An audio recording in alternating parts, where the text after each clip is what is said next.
You're listening to a nerdy production. Warning, this is a nerdy production.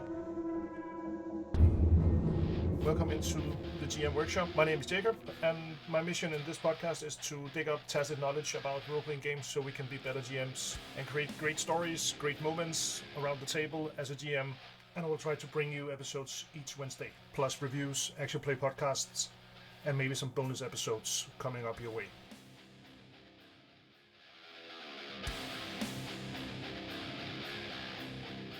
Reach out to us on the GM Workshop at Facebook, Twitter, and Discord, and subscribe to the podcast in any podcast app you are using. And now, on to today's episode. Roll for initiative. Welcome to the GM Workshop. Welcome inside. Today we are talking Infinity. It's a role-playing game from Modiphius, and with me again is Frank, who also was on my episode with the CodeOne RPG from Modiphius, and he is a pretty experienced GM back before I was born, almost. So he has a lot of weight on his shoulders. But with me also is Niels, my co-host from the Danish podcast and the Danish version of the podcast, but also in some of the English. Both of them are in my earlier episodes. My Conan episode with Frank for a few weeks ago, and Niels are the first episodes when we changed to the English version. So if you want to check up on those credentials so we will jump into a talk about Infinity from Modiphius. So guys, and Frank, let's start with you. What is the draw for you in this setting? Yeah, Infinity has become actually my favorite 2D20 RPG. Although I have to say, at first I was a little bit skeptical about the setting, what would be interesting in that, because I knew Mutant Chronicles. Mutant Chronicles is an awesome setting, and it draws you right in. It's retro sci-fi and lots of action. And Infinity seemed to be, you usually cannot play aliens that much. There's not much psionics, which you find in many science fiction RPGs. So what's there? There's lots of equipment. It's so weird. And then I started reading into the setting background a bit, and I didn't come from the miniatures game, so I didn't know a thing about that. And this setting has such an awesome background, an awesome, not so near future development. About 175 currently in the miniatures game, about 180 years into the future setting, which is very unique in so many ways. It's a very fresh and refreshing kind of take of such a near or not so near future setting, and that drew me in. It's more the setting than the rules. It's more the ideas that went into this setting, and that makes you simply want to play there in very different regions and very different characters. So this became actually my favorite 2D20 role-playing game. Yeah, and there's a lot. You've, as I said before, the Conan RPG. You have dipped your toes into that a lot, and as also a player and a GM. So you have a lot of experience with the 2D20 family of systems. So Niels, I know you played the miniature game, but what was this your first experience with Infinity universe or setting? I started out playing the miniature war game actually. Yeah. I've been role playing for way longer, but I got drawn in by it because I am a giant Ghost in the Shell fan. Guilty as charged. And the setting pays homage to those ideas of post cyberpunk so many times over that it was really easy to get invested in. What draws me in is the fact that it is post cyberpunk, but it meshes that with a lot of futuristic optimism at the same time. So if you imagine you take Ghost in the Shell and then you take a spray can of glitter and you spray it on top of it, you've got the Infinity setting. I'm exaggerating, but the same way Exalted does. It takes a base outline setting, and then they go, okay, how many things can we think of that are cool, and how do we fit them on the map? Yeah. As opposed to Exalted, it does so over a galaxy. Well, a number of planetary systems, so they don't end up stepping on each other's toes all the time. Yeah. So you started with the miniature game, right? Yes. Yes. And then you found a group in our local community here and tried the Infinity role playing game, and then you were hooked in even more. Why this version of a cyberpunk sci-fi setting for you?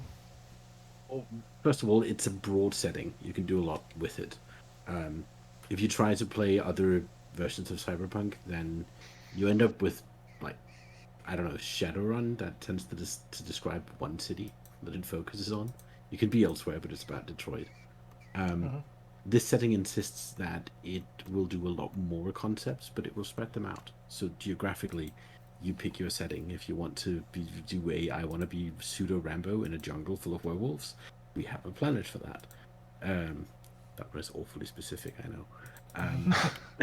But I have never actually played that. I should sometime. But Mm-hmm.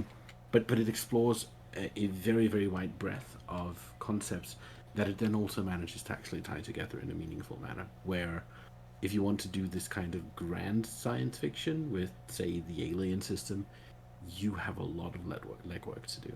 Yeah. Yeah. For sure. Yeah, it's interesting that my usual pitch for new players is it's actually cyberpunk without the punk. So it's not a depressing world. It's not a world where everything is going to hell, and you go with it. It's a sci-fi optimistic setting. Things get better. Technology actually helps people. Of course, it presents problems, and there are those weird, reckless scientists who experiment on things men are not meant to do.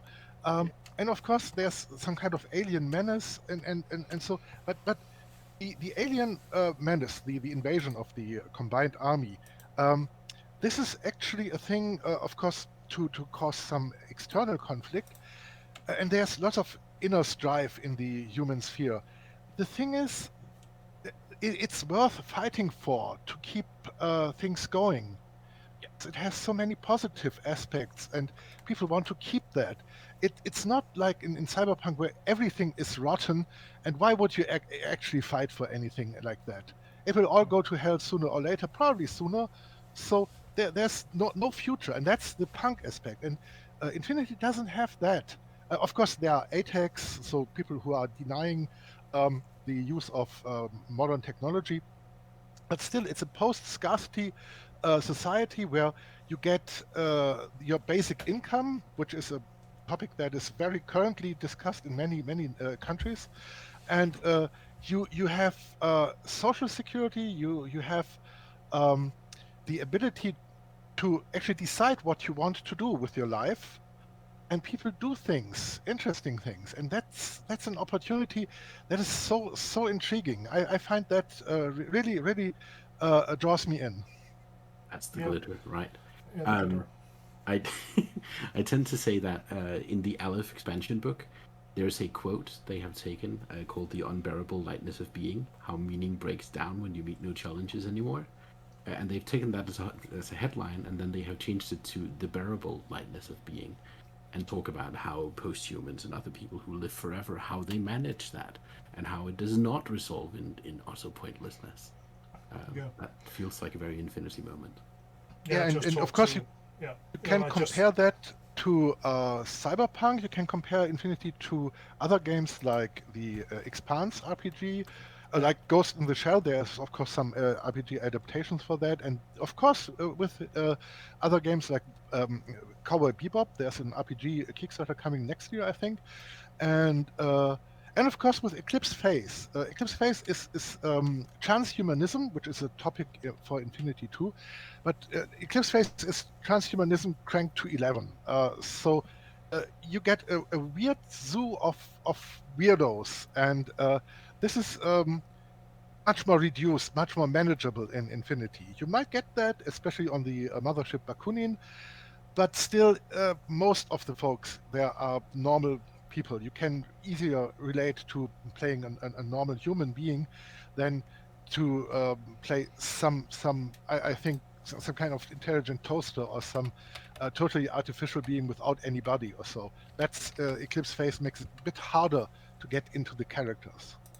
Yeah, I like your point to emphasize that this is a upward spiral instead of a downward spiral that we see a lot in a lot of other sci-fi games, even Expanse role-playing games, and I just talked to the Dead in Space guys from the Stockholm Syndicate and Cartel, sorry, and they were the setting of Dead in Space is pretty pretty gloomy and not very positive in any regards. So I like your points on taking this setting into another direction than other sci-fi and other cyberpunk-ish settings are doing it. Also in Shadowrun we have the evil dragons and the evil corpse that are consuming the world, and in Cyberpunk it's a bit of the same, just without dragons.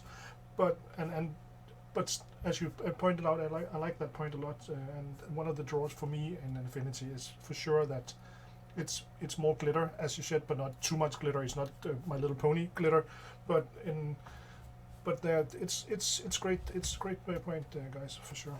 Yeah, I like to say that something like Altered Carbon, if anybody's familiar with the television series, it's too bad it never got a second season. Sorry, but that could. That's perfectly right. Yeah, it's damn shame. Yeah. Yeah, we know the bad spin-off they made. Yeah. But there was the anime that was kind of okay. But anyway, that could easily play out in the Infinity Universe. Because Altered Carbon strikes the same balance that the world is progressing, things are getting better. But of course, rich guys are still assholes, and the main character is still screwed, and so on. And Infinity definitely does that, especially if you look for it in the setting. It's there in a lot of different ways. Yes. And I think we will end up talking about archetypes later on, because they lean very heavily on those. Yeah. And then sometimes they twist them and it gets really weird. But we'll get to that. Yeah, we get to that. We get to the systems and the more details in it. Just to open the conversation why this setting is so great for you guys, for sure. When I dive into this to be prepared to talk with you, the detail level in this setting was astounding. I didn't have enough time in my life to give all the details the notice they should have, and for me, some of the problems with a lot of settings out there are that there are too much stuff. Is the details in this setting is so great. How to use these details? How are you when you are GMing? I know Niels, you are not GMing this a lot, but you are pretty deep inside this setting. Anyway, but Frank, how do you use the detail level with your players to help them understand all the nitty-gritty things in this setting, because there's a lot? Yeah, this is another thing I like with the Infinity setting, and it's actually one of the main problems with the Infinity settings too. It has the same thing like Glorantha or other settings that are very detailed in their description. You have to pick a certain region to start and a certain amount of details to start your player characters with, because it's such a vastly not only detailed but networked setting background. So you read in one source book some nice little detail. In the next source book you see, oh, that's the other viewpoint on the same detail, and the whole situation looks different. This is hard to convey in a role-playing game, but of course it helps you have player characters. And player characters in Infinity are created by using a life path system.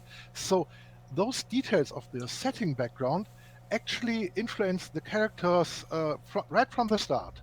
So you have a character with some allies or some rivals in some factions. They have some events that had happened. They participated maybe in a war during First Offensive on Paradiso or so. They have their backstory. And that is the starting point where you inject the necessary details to give the characters a good feeling that they belong to a real world, and they act like real persons in that world.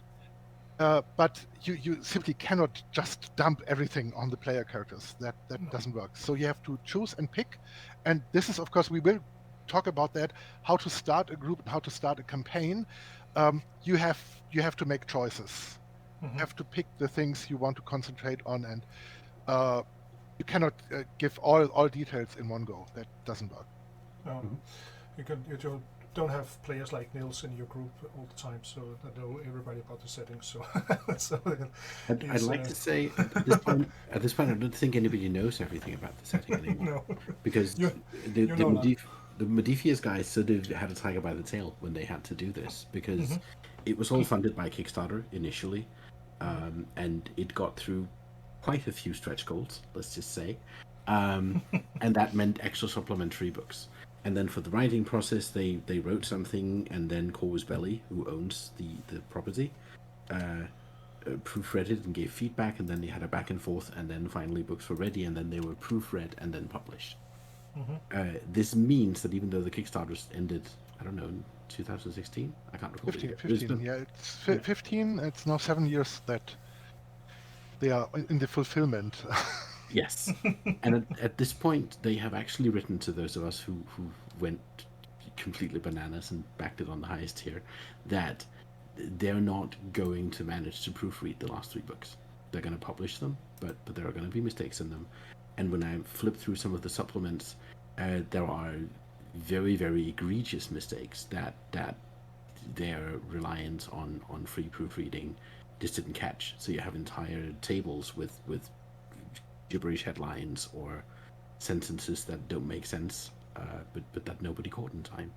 Yeah. About that, I'd like to inject something. They only gave about a week to read through the preview PDFs for the backers to send in their feedback to make some corrections or so. This is not enough. So having a week's time, I just barely managed to get through the Hypercorps book, and that has lots of errors. And even 2 weeks would have been better, but maybe 4 weeks or so. I feel the last few books were rushed. The technology book is a copy-paste job with all the errors, which sucks, of course, too. And the thing is, I wish they would have taken a little bit more time. I don't know if their license is running out, if the time is running out, because Mutant Chronicles will end with the end of this month. Is the Mutant Chronicles license gone? But this is a disservice to the backers. And I know Infinity is for Modiphius not the most lucrative product line, and it's probably quite a pain in the ass for Modiphius staff to actually get rid of all those financed Kickstarter books they have to release. But yeah, that's a thing. Do it right, and don't screw things up.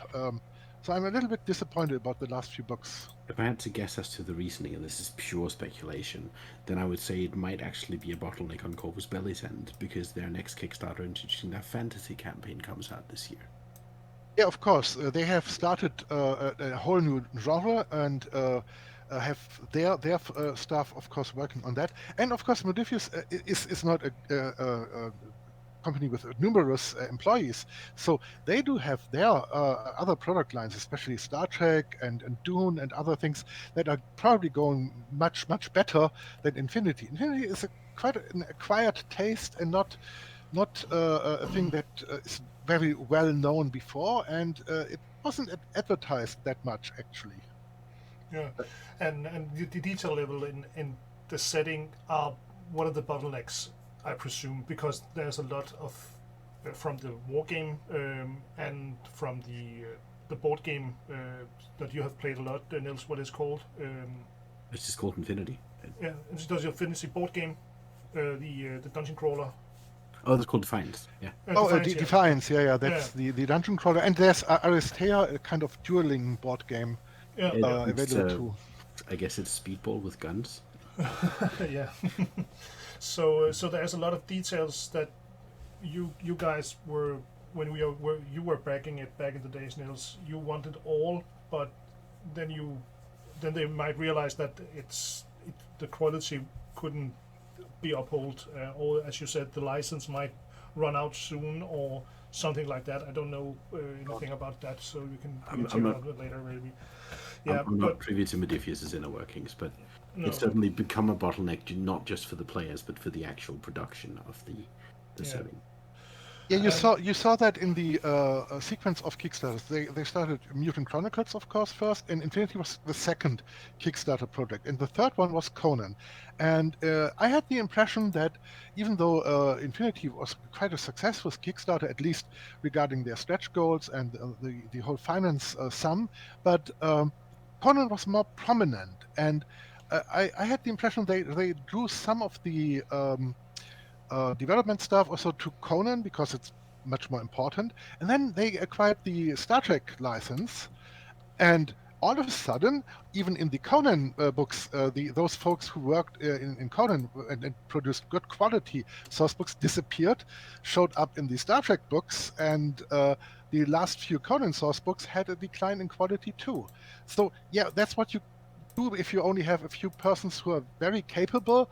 You have to put them on the most lucrative projects. That's fine. I can understand that. It's still lamentable.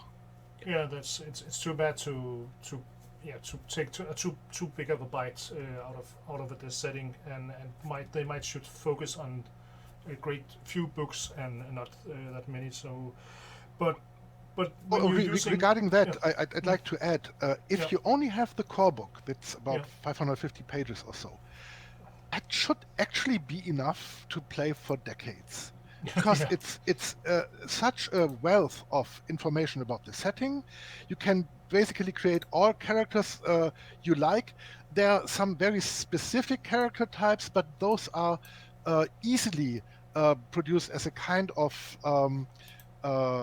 instance of existing career types and so on. And lots of equipment, so you can actually make your own and design your own. You can design your own vehicles and so on. So the core book is actually a very, very useful and complete thing. That's a thing you rarely find in many other games. So I can recommend, if you want to start, the core book will suffice for long campaigns. Yeah. But the detail level in that book alone are, it's a lot to dive into for GM and Niels. If you should start a new group with this in this setting, how would you approach this? Okay. It depends on where we're playing in the world, but generally speaking, you need to apply the fog of war or the fog of information warfare. This is a futuristic setting where I'm tempted to call it social media, but the access to Aleph, the internet parallel in this world, completely controls your perception of reality. There are parts of the setting where war criminals are reprogrammed via social media to be brain-dead zombies that will be sent out to die for the motherland, the weird Chinese nation. So the power of that sphere is very, very profound. So what I would do with a new player is I would run through the life path system, then I would make sure the life path system hasn't screwed over my campaign, because it can do that. We should get back to that under the rules. But help them make reasonable characters, and then try to explain to them how the world looks for their character, because that is a manageable job. Explaining how the world looks for the GM is not. You can't do that to a new player in an evening. It doesn't work. Your player character is your window into the setting, and so how your player character perceives the setting, that's the most important thing. Any information that doesn't play a role on the gaming table is not so important. It's only facts in small print. But all capital facts, it's only what you actually use in your game at your table. That's important. Yeah, and it's a good point to find these. It's the truth in a lot of settings, and use the player's perception into the settings parameters for sure, and make sure that you have some kind of idea where the characters are, as you said, Niels, in the life path system that doesn't screw your basic idea of the campaign over, but also have an idea where you can link in information so the players, through NPCs or through contacts or through the setting as in general, to make them more comfortable in the setting so they know more and can help you create a great story with you. Yeah, and you have to decide, of course, in the first place, if you want to run a freeform campaign, like a sandboxy thing, maybe with a group of mercenaries or a group of traders or whatever you actually might have, or if you want to run one of the pre-made campaigns. And there are a few rather lengthy campaigns available. They are released in the last few years, and some shorter adventure collections where you can mix and match, and some mid-length campaigns. So if you want to run pre-made campaigns, they won't fit for every kind of character that's possible, of course. But this is a decision you have to make before they even create a character. So if you run, for example, the what's it called, a Quantronic Heat campaign, it's only a 3-part Yes. mid-length campaign. The player characters are supposed to work for O12, which is a Bureau Noir O12, which is a kind of secret service of the so-called kind of United Nations in the future, in the human sphere. Yeah. And the player characters act as special agents, as operatives there, so they get a mission. This would be totally different if you have a kind of freelancer campaign where they have to seek out their own objectives and seek out their own missions. But in this case, you can direct them in a certain way, and you should do that. You should make sure that your mix of characters sent on this mission is actually working for this campaign. So it really depends. Do you want to run pre-made things? Do you want to run your own? Do you want to mix and match, which always works? It's a hard decision, and you have to talk with your players, and you have to feel comfortable with things in the setting you like to run. So that's my usual approach. So what do I want to run? And then I talk to the players second. Yeah, there's always the problem with such a big setting, and especially when we're talking sci-fi, as you said, Niels, you can build any scenario into this setting or system. You're hunting werewolf in a jungle or corporate espionage in a metropole city kind of thing. There's a lot of options for players, so it's a huge setting. So as a GM, you have to, especially new in the setting, you have to guide your players or make a meter contract with your players that we are okay, guys. We are only playing on this jungle. You are not supposed to go into your spaceship and fly to the biggest city and go explore there. It's on this jungle planet. Today is Friday. Today is on the jungle planet. Next Friday I can prepare something else. So make these contracts with your players when you have such a huge setting. I have played a lot of Star Wars, and the same issue comes up there, especially if you want to go more sandboxy on the Star Wars setting. Because they can fly anywhere. They can fly to the center of the universe in Coruscant or to Tatooine or whatever, and the system, the play patterns are different in all over the place. So use this huge setting with your players and not go sandbox from beginning. I presume. System does something really interesting to mitigate this. Yes. But it requires that the GM have read most of the setting and most of the books, frankly, in order to do it. Infinity is built originally to facilitate Black Ops operations. That's how the miniature wargame started. It's what the dungeon crawler does.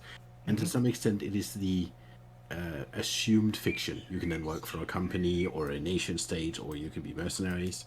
That's what you expect them to do. And that leans towards the shadow punky, cyberpunky style of play, right? Because you get to see beneath the surface of what the different nations are doing and participate in their conflicts. But if you although you're working for the man in this case, you're working for the government and not as cyberpunk, where you're working against everyone in power. So this is quite different, because you can always pull your O12 credentials and simply take over the case or something. You have this kind of power, which makes any kind of secret mission obvious, so that could ruin the whole mission. But still, you have the power. Yeah, you can absolutely ruin yourself by telling who you work for. But if you don't want to do that, and you say, I want to play a mercenary company, and I want to do a space pirates campaign, then the GM who's read the setting immediately goes, well, then we need the Hack Islam book, because there it has rules for being a space pirate. Yeah. If you want to play the hyperpowers, you want to play the corporate game, then there's the book for that. If you want to focus on the tech side, so the high-tech world, there's admittedly not very good, but book for that, and so on. So you make this decision because these modules, these systems, are not compatible with each other. You can't. I mean, I guess you could try, but it would be rules-wise really awkward to try and play a corporation who is also space pirates. The dice systems simply do not work together.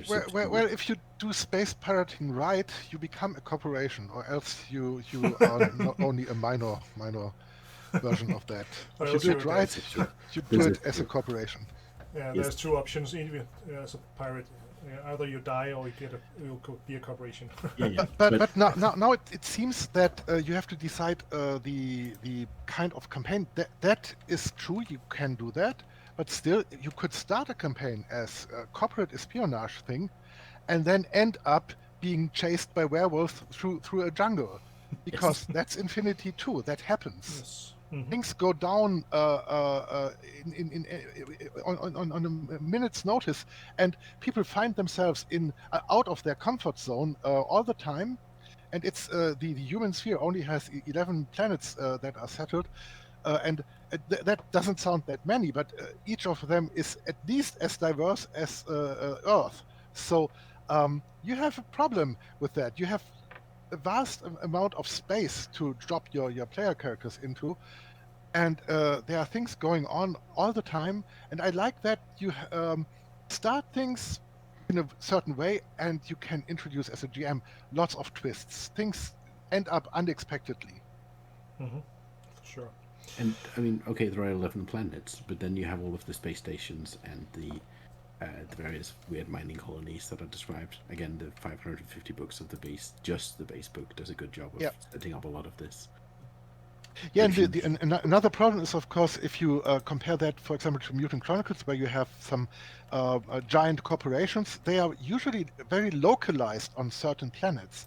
In Infinity, you have nation states that encompass several planets. You have, of course, corporations and other factions that are more distributed. So you might actually find yourself on this ice world Svalaheimer and have lots of factions even competing on this single planet. Yeah. Especially Svalaheimer, because it's a contested planet with several factions in open war against each other, and companies selling to both sides. So yes, that one is a headache.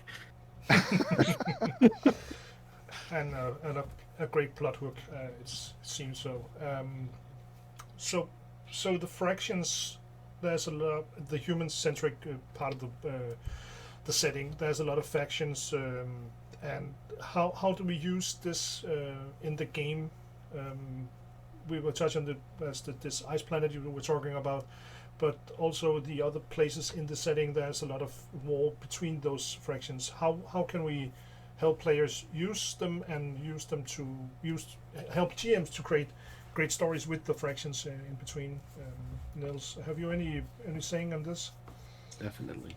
The first thing to realize is that all of the major factions are archetypes, and one thing Infinity does really well is that it fights for all of its archetypes. I cannot point you to a faction and say they're the guys who lose all the time. There isn't a fiction like that. So your perspective on the campaign depends on what faction you go into, and that faction, the perspective you land in, also says a lot about how you see the others. So it's not so much that there's a gazillion factions, there are, but it's that the world is thorough enough that you get a mesh of perspectives, and you get situations made on purpose where those perspectives do not make sense. Where, like, you have a corporation that your faction historically likes, but now they're actually working for the enemy, and it ends up being weird when you realize that's going on. So it is it is believable enough that if you brief your players again on their characters, then they will get the conflict built in, and the archetypes that the factions they're fighting against, I guess, represent will come for them to represent opposition or evil or whatever it is. A really good example of the two main factions in terms of military power. They are Panosiania, which is a capitalist faction. Everything is run by money. The politicians are owned by money. The mega corporations have as much power as the government in that nation. But at the same time, they are the most wealthy and the most technologically prosperous. Against them, you then have the Empire State of Yujing, which is a very, very orderly society, because it is an empire. It is not a democracy. But they focus a lot on honor, on tradition, on what traditional cultures you come from. Remember, this is 200 years in the future, but people still identify with being of Japanese origin or whatever it is in their state. So there's a lot of especially military pride, again, because this began as a war game. But at the same time, of course, there are also the totalitarian government in the system. So what you get is sort of a package deal. About those factions, they are, of course, there's not always war amongst those factions, because that would destroy humanity. And it's not only Aleph as the AI that takes care of keeping conflicts manageable. The neo-colonial wars in the setting, they had been of massive destructive effect on the upcoming civilizations there. And so that was toned down, but conflicts still happen, but on a smaller scale, which is tolerated by the somewhat benevolent AI. But the thing is, of course, even in a single faction, you find lots of sub-factions. For example, the Yuzhing example. Yeah, they present as a kind of empire, more like the Chinese empire, but still they have a party, only one, a single party. And inside the party, you have two different factions, some more progressive, some more conservative. And all those are competing with each other. They are using their different power plays to gain the upper hand, and they have, as Yuzhing has a lot of planets colonized. They have a double planet system which are in the habitable zone, so they have actually two fully settled planets. They have lots of Asian origin minorities there, which are treated as you would expect from modern day China extrapolated into the future, which means there's some unrest and some not so happy feelings about their treatment. And this is, of course, taken up in the miniatures game with the uprising event of the Japanese, who actually gained in the timeline independence. And that those things are happening in all those factions. You have in every single faction, even in the smaller ones, you have some strife, because humans are humans. They want to do their thing. They have their groups. They have their ideas and want to promote them. And things are changing. And this is what drew me in. It's a very plausible extrapolation of a kind of future history, and it takes up very human ideas, human feelings, and human methods to promote their ideas.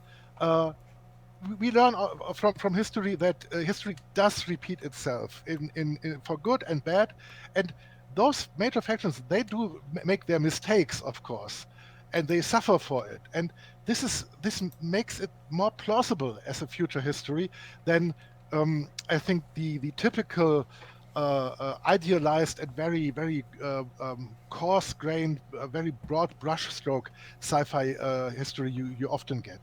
This is much more finely detailed, and I really like that.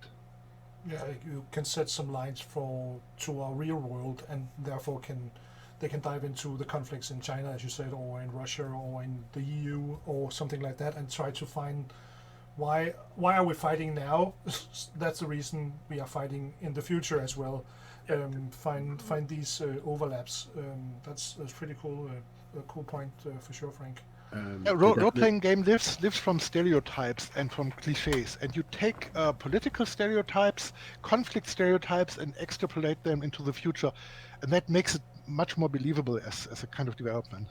Yeah, and another thing to understand, and this yeah, I was reading the setting for a while. I think a few years during the miniature war games before I realized this in earnest. The developers are invested in making sure that the factions make sense. So the Eugene State Empire, the Chinese guys, do brainwash criminals and make them frontline soldiers, and yes, the population cheers when they get gunned down. And there are some very, very dark themes there. But at the same time, if you then go in and read why do they do this, it's because they need that manpower, because they don't have the technological advantage in open conflict with Panoceania or its Assad's companies that they act through. So they need that, and they're afraid that if they can't keep up, then Panoceania's culture will develop monopolies. You've got a culture war going on, and that is then used to justify some of all these things and some of the war crimes against the Japanese, who, by the way, when they declared independence, were of course funded by the blue capitalists, because why wouldn't they be? Yeah, it's like today. You have your wars that are used like puppets. Minor nations used like puppets from by the major players. This is happening today. This will happen in the future. It happened in history all the time. And the interesting thing is, usually role-playing games are developed, of course, in the United States as the biggest market, the origin of role-playing games. And you often see a very US positive view on the future. And this is not the case with Infinity, and not with Mutant Chronicles too. So you have both settings are from a very European perspective, Mutant Chronicles from the Swedish perspective, and Infinity from the Spanish perspective. And this is so refreshing. You don't get the typical, these stereotypical US will save the world and the universe.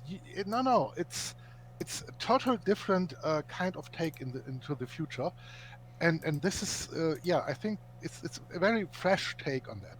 Yeah, for sure. Yeah, Niels. One last thing I want to point out about the setting, because I was really nervous when I ran into this originally. There is a grand neo-Muslim empire in the setting. Yeah. And if this was an American sort of stereotypical setting, then all of my alarm bells would be going off. But they sat down. They actually recently changed their faction logo. That's probably not reflected in the roleplay books, because they didn't want some of the connotations of the Arabic scripture on the faction symbol. But whatever. They went out of their way to make it a movement of enlightenment and science. So these people are the specialists in biology and human welfare and extending lifespans and these kinds of things. They actually turned the whole Islamic viewpoint around, totally on its head. So it's now very science positive, very tolerant for all other religions, very much of seeking of knowledge and not simply knowing what's true. This is the total opposite of what you would expect in a kind of Islamic world. But they do have, of course, the traditional Islamic countries there still. So they have both. Yeah. And of course, there's a secret army of assassins called assassins, because which not always does what the government of the Haq Islam faction does want. They have their own goals and their own viewpoints of what's good and what's bad. Yeah, I think there's a great point those about the Muslim fraction in this setting. It's kind of appropriation could very easily be a problem in this, but I think they did a really good job in trying to figure out how does a religious Islam focused group look in the future, and find out how it, and still be respectful around another culture that we don't know anything about in so many ways. So I think they did a pretty good job in that It leaned regard. For into sure. some aspects of Ottoman Enlightenment thought and these things. Yeah. Yes. I'm not an expert on the Muslim world by any stretch, but I was just nervous when I saw it originally and was like, oh shit, this is not Yeah, the but thing because they picked up the Christian and Judeo-Christian world with the Neo-Vatican, the Neo-Christianity there. Yes. That of course used lots of tropes that you know and relate to the historical Vatican, of course, but they removed that, of course, onto another planet, and they have the holy orders, the order knights. So you have your kind of people going medieval in power armor against opponents. Yeah. So this is, of course, a trope for science fiction games, especially the inspiration of Infinity. There had been some Appleseed and other anime things as inspiration. So you have guys in power armor with swords. That has to be a trope. You find that here too. So it's, of course, it's stupid, but still, they have that. Yes and no. It's if you ever played the board game, then you'll realize that they have these swords and they're really dangerous, but you never really use them because you have a machine gun. So why would you? Yeah, of course they not only not have Doom. their swords. Yeah. Yeah. It's not Doom. Exactly. Yeah, but the thing is, if you try to take cultures from real Earth and extrapolate them into the future, we have lots of different religious systems and philosophical systems, and they actually managed to build upon them, especially regarding the philosophical systems with the nomad motherships. You have three huge, immense motherships that are like floating space stations, but movable, of course. And you have in each of them very different outlook on society, how society works, and how it's supposed to work. And this is actually a kind of test bed for all sorts of weird socio-economic ideas. And on Bakunin, you find all of them and then some. Yeah, for sure. But if we're moving on to talk about our ideas, then there's a lot going on there as well. I think it's separate. We can touch on ideas and tech because Niels is a tech geek and a philosopher major from the university. So he has a lot of saying about that. But to round this fraction talk up, if our listeners want to know more about my view on preparation and podcast preparation, we have episode 11 only on preparation. So I'm not unaware of the issues surrounding this. So check that out for sure. Regarding the setting, I would say it's hard to actually get a grasp of the setting in such a talk as we are doing that. But there are a few YouTube videos where they present the setting with the factions and lots of the illustrations from the books. So I can recommend taking a look at those.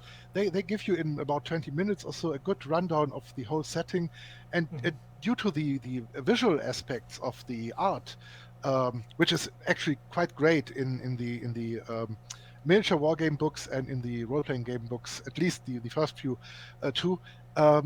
This gives you a good view, an actual view of how things look like in Infinity, which is pretty unique. Yeah, for sure. So the tech part of this huge setting is one of the draws for me, and I know for you, Niels, and also for you, Frank. Is there any space magic? I can't remember. I'm sorry, I haven't read it all. Yes, there is. There is some fringe space magic as well, but it's primary tech we are into lean into when we are talking the systems or the settings weirdness or not our world preferences. So the tech how did this how is this different from other sci-fi settings, especially? Niels? I think first and foremost, let's just settle the space magic thing. Yeah, okay. There are two things in the setting that they haven't tried to call technology. Well, kind of. There's an alien race called the Toha, which manipulate things via pheromones, which allows them to breed other artificial races that they control. And how that works is not explained because the Toha haven't deigned to share it, and no, you cannot play a Toha character. Yeah, so it really doesn't matter. Yeah. So that's as close to space magic as you get on that front. And then the other aliens have something called voodoo tech, which is just a catch-all term for technology that is so advanced that we no longer understand it. And of course, as you know, when technology is advanced enough, it'll seem like magic. So that's where we are at on space magic. The boomstick. Of course, the explanation of how, for example, a cube where you could store your personality or so actually works, and if that is an actual feasible thing to even imagine. This is a setting where you can switch bodies and you can store your personality. This is a priori set. That works. Don't ask too much about that. There are a few things. Wormholes are used for travel between the solar systems. This is another thing you must simply accept that they exist and they work, because else it wouldn't work at all. But at least they have made sure that the humans in the setting don't know how it works either. There are entire plot points about wormholes collapsing and humanity just standing around going, so that happened. Shit. I like that technology is not always reliable. You have advantages due to technology. You have problems that technology actually causes, and you get new problems with every new aspect of technology. You always get new problems. So due to the different conflicts that had been going on, for example, there have nano machines been released, which didn't switch off as planned. So you have lots of problems with those. So be careful, especially on some backwaters planet like Ariadne, Dawn, where you have whole clouds of those. So you have reckless use of technology and the fallout of that. And I like that too, because sometimes your player characters will encounter that or have to clean up the mess others caused. Another thing that's interesting is that while it's not always explained how the technology works, because if they could do that, they should probably just get the Nobel Peace Prize for everything ever, because that would have meant that they had invented immortality to begin with. It's not explained how it works, because science fiction never really does that. It is explained who controls it and what the logistical routes are and what happens if they are disrupted for a lot of it. Which is a weird plot point to really think is important. But I find it immensely satisfying that even unobtainium, which is called tesium in this setting. Oh God, yeah. No. The thing is, I'm a chemist by study. Of course, I work in IT for the last few decades, but I studied chemistry. And people coming up with all new elements all the time. No, no, you don't. The tesium, nesium, and other neo materials, they are called. This is a thing I have to simply swallow without protest. But still, it's important, of course. But still, it's not so much scientifically well founded, to say the least. No, but it belongs in the setting because effort has been expended to explain how do we extract it and why is it rare and why does it only grow on Dawn? Don't ask the chemist; it doesn't make sense. Moving on. But it becomes important for the settings because again, this began as a game of shadow operations. So small crack teams fighting for resources. So they've spent a lot of time explaining what those resources are and how you can fuck up the supply lines. And of course, there are other resources. So we have this tesium, which is a kind of let's call it metal or so that makes weapons much more effective, but it's important for the whole hacking topic because it allows the quantronic, they are called the quantronic systems to work. So regular computing systems wouldn't be as effective without the tesium. It's a very rare resource. You need it for weapons. You need it for space flight to actually stabilize your warp hole Minotaur motors, they are called, and of course you need it for the whole quantronic network for your artificial intelligence and so on. So this is very important. And then there's silk, only found in a very small region on Burak, the homeworld of the Hakislam faction. And they won't tell you what it is, and they won't give it to anyone else to synthesize that. So this is important to actually create your artificial bodies, to create your replacement limbs, to create your cubes, and so on. It's not very well explained what that actually is. It's a natural material, much like a little bit like spice on Dune or so. You need it. It's very important for the whole humanity to work, and it's very rare. And of course, there's lots of criminal stuff going on around that. Yeah, the entire concept of a gray market in Infinity is just about trade in silk. And there's of course, there is a Silk Road trade because they had to make that joke. Yeah. And that's, I like that. I like that a lot. that's the main supply of silk going out from Borak and then around the 11 or the 10 other planets, I suppose. No, it's never really explained what it is, but it is explained how far Hakislam will go to keep the secret. So, Yeah. secret laboratories that try to pick silk apart and find out what it is, they end up kind of dead suddenly. Yeah. So, there are So points so like that. so the space magic part of let's wind back to that, because you have some pheromones in an alien race and you have some high tech thing in another race, and then you have some obtanium new elements that does not exist when you are a chemist, as you are, Frank. So so that's the space magic part, but there is no psionic powers, as we said in the beginning, like you said, Frank. There are no the force. There's no something like that. So it's more hard science with a lot of too much science, if you can explain that. Yeah, but not only science in the sense of natural science like physics, chemistry, biology, but psychology too. If you take a look at the whole cyber abilities, this is actually a social conflict system that does work, and it works exceedingly well, I find. In many other games, you find some social conflict things that are very abstract systems or subsystems, or they are simply like hitting someone's hit points away, social hit points, mental hit points, or so. This is not that. You create here so-called metanoia effects. That means you cyber attacks like coercing someone or negotiating with someone. Those are not mind control powers. It's not the Jedi mind trick or so. You gradually shift the viewpoint of your counterpart, and that makes it much more plausible. You know, Jedi mind trick; those are not the remotes you're looking for.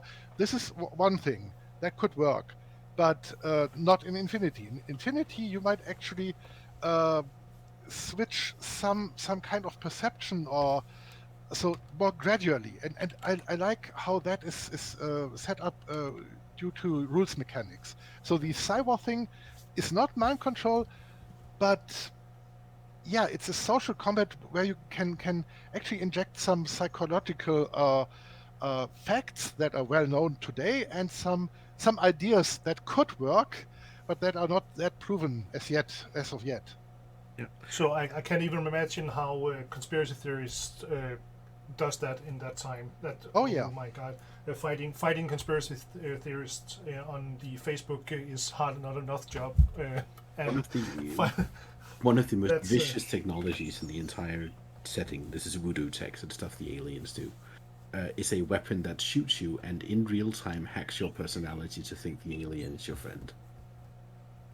yeah, that's nice. This is a very insidious kind of weapon, and that's one of the few ways of actually losing your player character, because you might die in the game, but if your cube is saved, you might actually get a new body. If you're a player character, of course, you're probably as valuable for the whole universe that they will resurrect you. But if your personality got hacked, yeah, you're screwed. Yeah. And actually, you go from being you might be worth saving to we will shoot you if we see you. Yeah. For Yeah. sure. You become the enemy, and you're convinced that being the enemy is the best and right thing to do. But I have to add, I recently read the Combined Army source book, Yes. and the Combined Army, or especially the evolved intelligence, the other artificial intelligence that is clashing with the human sphere, it's not all bad, actually. It's the evolved intelligence allows freedom for their participants, for their subjected nations. They actually, some of them are actually prospering quite a bit. Um, the only thing it demands is to obey, which is not so far away from what Yuting is actually doing, or No, no, Aleph is doing. So can you really trust Aleph as a benevolent AI? Is it really benevolent? I Do feel the like nomads have the nomads right? I was about to say I feel like I'm speaking with a nomad player here. Yeah. No.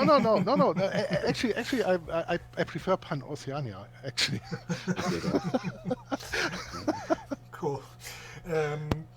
So, guys, the verdict is this a hard sci-fi or space opera? From 1 is high sci-fi and 10 space opera. Where will you land on this scale? it's 7.5. 7.5 for space opera. Okay. Well, what about you, Frank? I would say 6 or so. 6. Okay. It depends on how far you want to go. Due to the rules system, the 2D20 system is a more cinematic system. Yeah. It's not a very gritty system. It could be No. in some cases, but so player characters are big damn heroes. They are very resilient. They can survive things other people probably won't. So that makes it more geared towards high action things. They can get away with things normal people won't do. But still, the plausibility of the setting, the suspension of disbelief, this is very important here. The setting strength is that you're drawn into it and act like a normal person would in this setting. So that makes it a little bit more hardish. But it's still more action. It's a role-playing game for entertainment, so it's action. Yeah, basically Yeah. agreed. I will add that there are some elements of the rule system that, if you choose to lean into them, can break you very hard in the direction of space opera, and that's why I say 7.5. Yeah. Okay. For instance, money is handled in an abstract manner, and if you power game having a lot of money, oh dear God. This is would be one thing that what could be better. The Yeah. acquisition system is a good idea, but it needs some fixing. Mostly, That- So, mostly it needs yeah, sorry. players who don't abuse it, I think. So at 6.5 in the verdict from Frank and Niels. Looking at Infinity, how to construct a group or a play group. What would you bring to a table for this, Frank?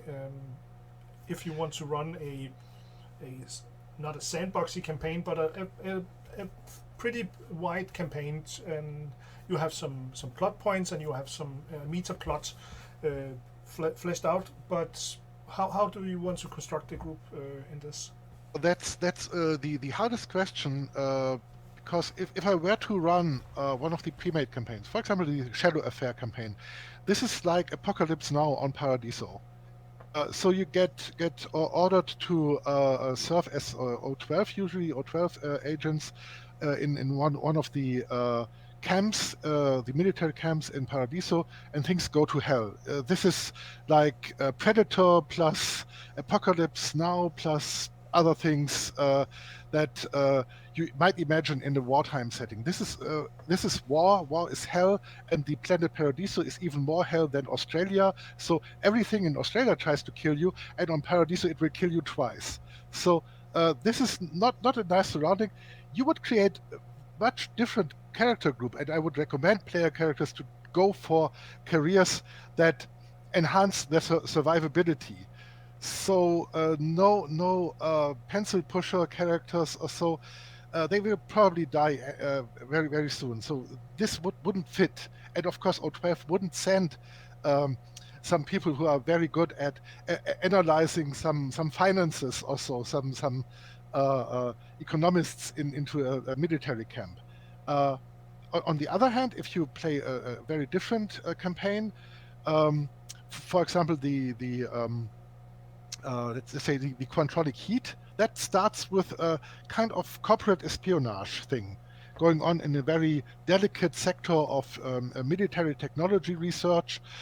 And you can simply put your group of investigators there. So people who have some social skills, some investigative skills, hacking also, probably not so much combat oriented as you need for this wartime Paradiso campaign. So it really depends on what do you want to run regarding the whole theme of the campaign. And so investigative campaigns, different characters. Your trader campaign, you can easily have space traders like in Traveler with the typical free trader thing going on. Total different characters. So, and due to the vastness of the setting, that makes it for me the hardest question to even start a campaign. I have to come with ideas what I do want to run, and then I talk to my players what they want to play. But you need to actually frame your campaign in a certain way that you know what you want to run. Cool. Niels, how did you, when you were playing, you were a player in a group. How did you manage, or did you TM manage this for to make a great group so you can work together? Did he has a meta plot, or how did you construct the group and make sure all had their arenas and their tech and all the things lined up? There was a meta plot in place, so we did not play O12 agents, but actually mercenaries who did not have a secret badge. But so we sat down and we decided what spaceship we would be on. This was before the spaceship book came out, so he borrowed pictures from other settings and some Kickstarter stuff. But we chose a spaceship and a financial balance and a theme because they sort of came together. We ended up taking a bounty hunter ship. Cool. It came with a brig and had a cool speeder on board that we could then drive around in on planet and could land everywhere because bounty hunter. So that sort of set the theme very early on, just based on the physical necessity of transportation. Because a spaceship is obviously not just like a car; it ends up being your house as well. And then we went to the life path system and made characters with the idea in mind that we would be playing mercenaries. And then the good thing about the life path system is that it gives you a certain flexibility of choice. So after we had talked, it was pretty clear that there were some roles that were going to need to be filled. So we had one person who ended up, based on his initial rolling and player preference, to make the jock meathead with the automatic weapon, and one person who made the hacker, and one person who made the intelligence specialist, and I ended up playing the face of the group, the face and money man. So I was the pencil pusher, quote unquote. And that fell into place relatively quickly because the fiction of what we wanted to play had been established. I do want to say, though, that one thing that I experimented with, it was a one-shot, so take it for what it's worth, but was simply giving people the character generator tool, the life path system, and say, make me 3 characters and we'll make something out of them. Mm-hmm. And fortunately, they were all humans. There are ways in the life path system to end up playing an alien, but it's really unlikely. And one of the main strengths in the core book is the life path system. It's expanded on in all of the extra books, but unfortunately the online tool that they built for it does not include all of the supplements, only some of them. Okay. But the narrative power of that engine cannot be underestimated. It does a lot for you. Oh yeah. Conversely, if you decide to abuse it, it is very open for abuse in terms of balance, because the results you roll are not equal. Let's put it that way. It's always the same in character creation in role-playing games. The more options, the more cheesy players want to explore this, and more power gamers will appear Yeah. on the scene. If the GM are not strict, or the players around the table are tighten around the power gamers' objectives in this. So that's, of course, there are so many options in Infinity, so many fractions and ideas to create this in through the life path system. So yeah, I tried to generate some characters online, and I was blown away how long it will take to create it. But there's a lot of options, and I didn't figure out all of them, of course. But as I said, the more options, the more cheese for the power gamers. It's exceptionally well done in it. Yeah. Even if you roll the bad results, you get a good story. And that's quite important. So we had in some of my campaigns, I had a player character who played a female pilot who had problems with her ex-husband, who is very rich and simply didn't accept the divorce. Also, that caused a lot of trouble. And the rule system, of course, give you the complication mechanic. So that could mean if you roll a complication during your mission, that bastard of your ex-husband shows up at an inopportune time. You can actually milk those life paths and what your characters get as a backstory for lots of events and lots of things. In recent campaign, one of the guys had a history as a smuggler, and the player actually managed to leverage the smuggler background and his contacts to circumvent a certain thing. We played a pre-made campaign, circumvent a certain problem, so that they found a shortcut due to things that happened in the background of the character. And this rich life path character creation is a thing I really miss for CodeOne also. CodeOne has a much more simplified life path, and that doesn't give you so much to work with. And in Infinity, you have even more than you actually probably could bring into play. It's such a rich life path for every single character. I think one of the weirdest I've seen in the life path system, playing around with it, was that I rolled a male character, and then you roll people's backgrounds. You can choose to do that randomly. And I ended up having started out as a private investigator. It was my first career. And then for the second career, I was a militant member of a neo-Christian supremacist feminist group who didn't allow male members. I was sitting there looking up my character sheet going, there must have been some surgery involved. I don't know. Yeah, I guess. Yeah, and regarding that, this is the transhumanism part. You can reliably switch gender or so, or actually sex. That means biological, all the time.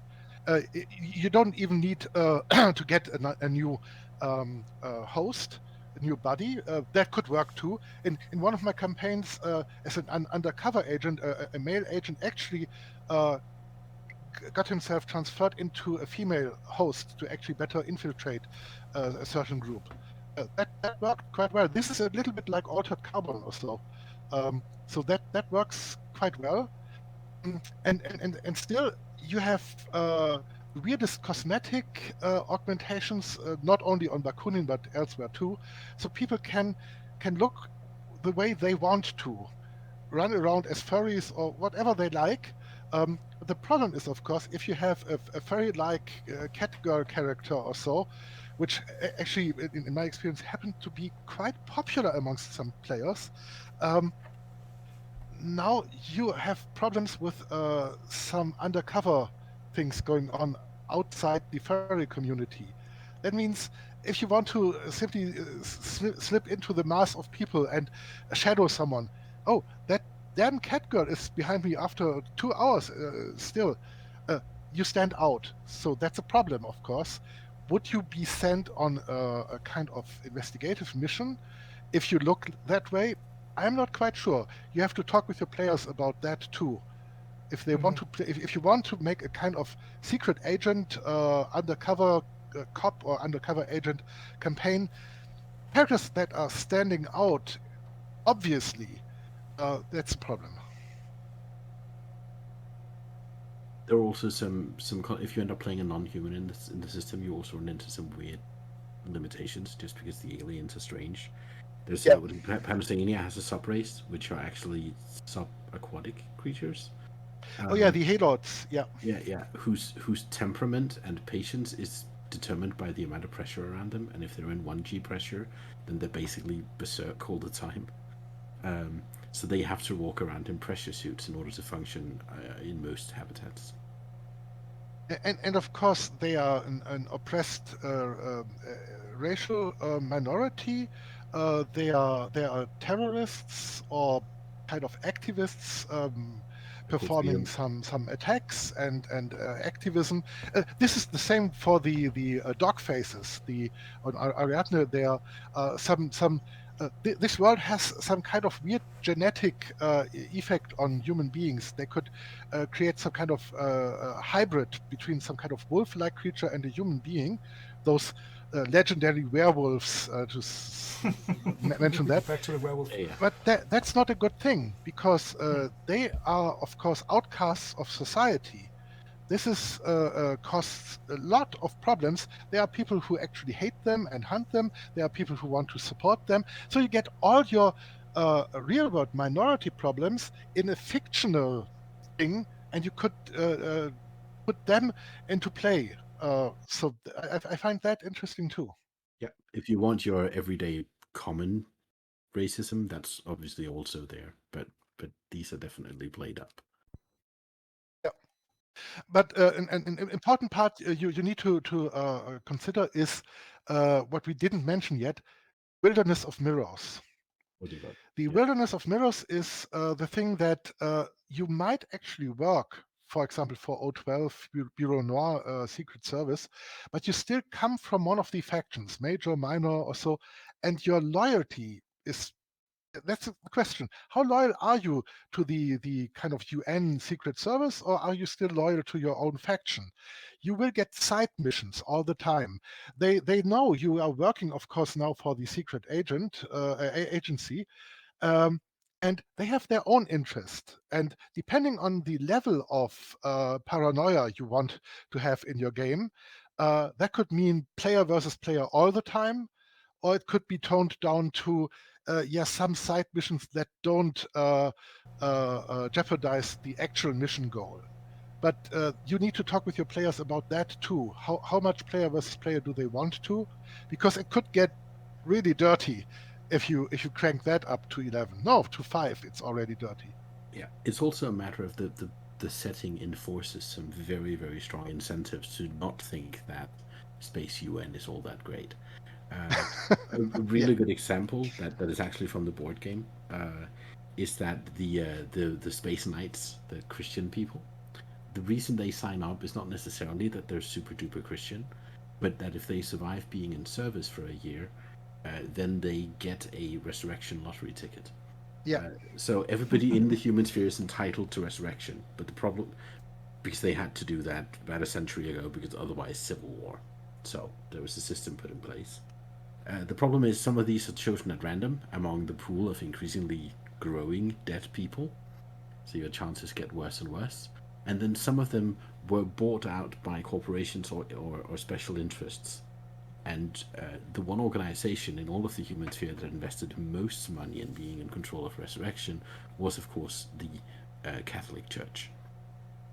So yeah, you can do good things and get some bonus towards your account regarding resurrection. So do good deeds and it will pay off, which is a very traditional Catholic thing. Yeah, actually, that actually started the Reformation in the 1500s. Yeah, Yeah. It very much leans into that, and there's a character there in the board game who's compromised because he's not there for his own resurrection's sake. He plans to survive, but he does have a wife that he would like resurrected. Yeah, brother Konstantinos. Yeah. Yes, exactly. So guys, when you sit down with a group and figure out what the purpose of the campaign is, because many role-playing games, the life path system are something from ancient times, when from Traveller and from role-playing for Warhammer Roleplay and so on, back in the 90s and the 80s. and a new wave of life paths have shown its beautiful or ugly face. What's where in the scale you want to see this. So you can create a character from randomness, but the newer games have been more fixed on what are we playing as a. For example, a good example is the new Alien RPG, where it's you as a player that get the story, not your character. And in Wesen, the Wesen RPG from Free League, it's more investigation. It's the players that have to figure out the clues and use the talents to figure out, and as in Gumshoe and so on. So there are some different play patterns from back in the Gygax times. What is this just a adventure group going out to be space pirates, or is there any special play patterns that Infinity you have to be aware of as a GM in this game? So, As a GM, I would say you have made the decision what kind of campaign you want to run. If you want a traveler-like campaign, you have a bunch of misfits of released from their services or so, and they are joining for whatever reason because they're friends also and want to work together. You can go with that. That would be the most sandboxy thing to do. You don't know as a GM where this will develop. You have your characters and you start from there. But if you want to play a certain kind of corporate espionage game, for example, you need characters that are able to do that. So if you have your heavy weapons specialist who probably knows even blindfolded to disassemble and reassemble his HMG or so, that's fine. But that doesn't help you with some secretary who doesn't want to make an appointment for you. unless she's really impressed with your ability to disassemble and assemble your HMG in the middle of her arm somehow. Yeah. Although if you have a Maya channel, which is the kind of web there, and you have your videos about that, and the secretary might actually have seen that, and you're very famous and so on, you might actually bring that into play, and that could work out for you. Yeah. Even weirder, if you have not just cameras installed, but full sensory stimulation, then she might have been you in a sensory dive. It's a weird conversation you run into sometimes. Yeah, but the thing is, of course, it's not so set up that you have a certain type of actions that are expected. So in Wesen, you are investigating. It's not about combat; it's about knowing things, getting information about the weakness of the creatures of what is happening, and this is. That could be a thing in Infinity too, but you can have your mercenary group doing mercenary contracts, or you could have your bodyguards simply trying to get other people safely from A to B or so. This is such a huge setting, like Traveller. In Traveller, you can play the crew of a science ship and investigating some scientific anomalies or so, or you could play some kind of traders dealing with renitent patients and some cargo that is problematic. It depends on the campaign. So characters do what the campaign needs them to do. And sometimes, if you have characters that don't fit that well, I had a group of four guys. I told them we need at least one faceman. None of them created one, so that's fine. You have a target number of 8 in your best social ability. You lived with it, and so they needed to get other ways to get some information because people simply weren't that cooperative when they tried to talk to them. That's fine. That's fine by me, but it's a of course, walking complication then. You created your character to become a social complication. That could work too. But the recommendation was, of course, getting at least one faceman in the group. Yeah. Invest some money in a geist that can pretend to be your face. That's always funny. Yeah, but my question is more specific. In Infinity, it's the ragtag band. The players are together. They're not changing up characters. They're not leaning on to make cinematic scenes. It's more classic role playing as a group and as a function that there's a DM, there is some players, and they have to solve something in a sandbox campaign or in a tight campaign. Hold on. So there's no extra things to know if you want to pick up this game as a DM. That's not quite accurate, actually. Yeah. Okay. Because the game operates with a momentum system. Yeah, that's a system-wise. We can take that in a second. Yes, but yeah, the entire concept is that you have this in most settings, I suppose. But the more successful you are, the more weird things you can do, and you do get stats. Again, talking about the crunch, called Superhuman X, and one of the things you can have a superhuman personality. And when you start to lean into stats like that, you start to do things that are frankly superhuman. Yes, you walk into the bank and convince them to pay you $1 million for having a pretty face, I guess. You can definitely take it in that direction, and the system does support it. It even leans into it sometimes with some of the concepts. But it is an active choice, and some of these, let's call them upgrades, either require some very specific roles on your life path, but you can force those. You get points where you can decide what you roll, so if you know where they are, you can just take them. Or they require a lot of money to buy later on. But this kind of heroic-centric, very, very dramatic description play is absolutely contained in the system, but if you do it, then you should probably have all players on the same page. Yeah, and that plays into the Wilderness of Mirrors thing. That probably won't happen in a mercenary game or in a trader campaign or so, because all will have the same goal. But the default campaign is, of course, the O12 Bureau Noir, the Secret Service campaign.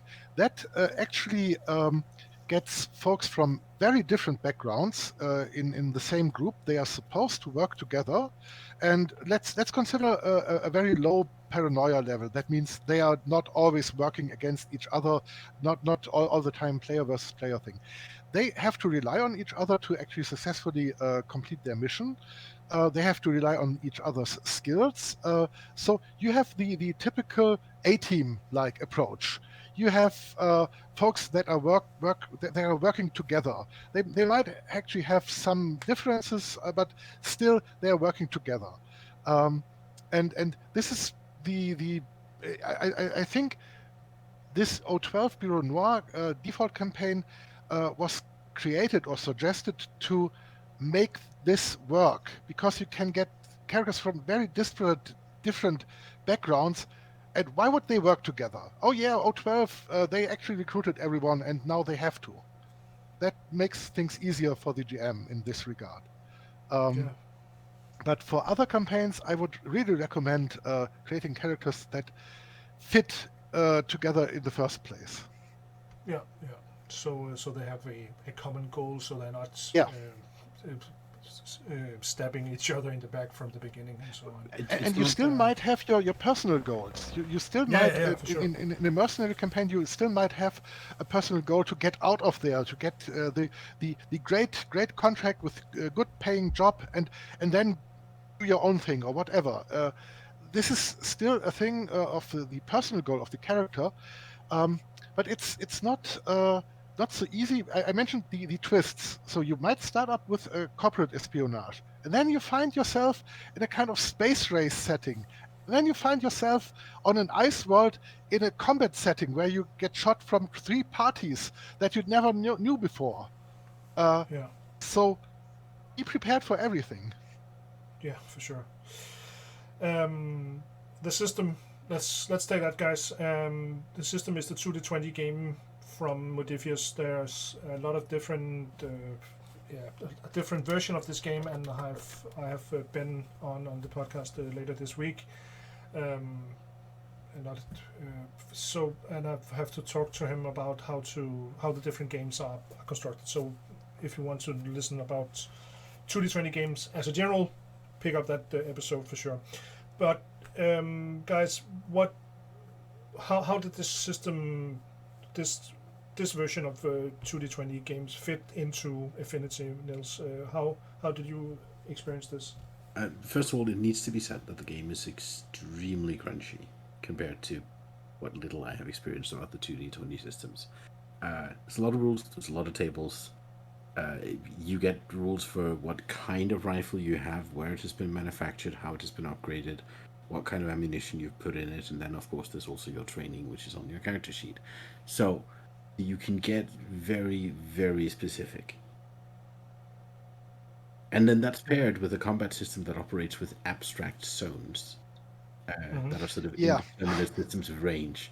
So you get very, very detail oriented when designing things, and then when you use them, when you're in actual combat, you go into a more narrative mode because things are abstract, and sometimes a zone is 50 meters in a crowd, and sometimes it's 2 kilometers of open terrain, I guess. And it kind of makes a difference on how far your sniper rifle will shoot because it counts zones and not kilometers. You found one of the most disturbing aspects you find in 2D20 games. The zone idea is good and fine for the more abstract things like Dune or other rather low detailed mechanics. But for Mutant Chronicles and for Infinity, those are the two oldest ones and the most crunchiest 2D20 games. You get lots of gun porn, lots of stats for and 50 bits for your weapons, and then you get only ranges like close, medium, long, which are arbitrarily defined by the GM, how the GM sets up the scene. That doesn't work together that well, although you don't mind if you're not that much into firefights. But if you play a mercenary game, for example, I would say having a sniper rifle should make much more of a difference than it does with the zone system. There are other things where similar problems come into effect.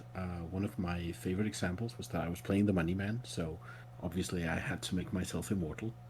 And you do this by installing a specific cybernetic upgrade, which is called a hyper-threading something blah, into your artificial body. And then it takes about half a year, and your consciousness has been uploaded to the internet, and Google is now permanently your friend because you just moved in. And that is detailed fairly well in the rules. This is what the item costs. This is how difficult it is to install an already existing body. This is how long the upload takes. This is the rule you make not to go insane, so on and so forth. And then there's the question of, right, so I got there. Cool, I am now immortal. How does that work? Oh, okay. No rules for that. Fair enough. I guess I won then. Yeah, you mentioned you're rich. You could acquire that. This is another of the problems. The abstract acquisition system. That's in some way fine because you don't need to bookkeep lots of different actually currencies, because there's not the typical traveler Imperium's credit that is accepted everywhere. So you have lots of different currencies and weird currencies like the social energy that is used on the nomad motherships, for example.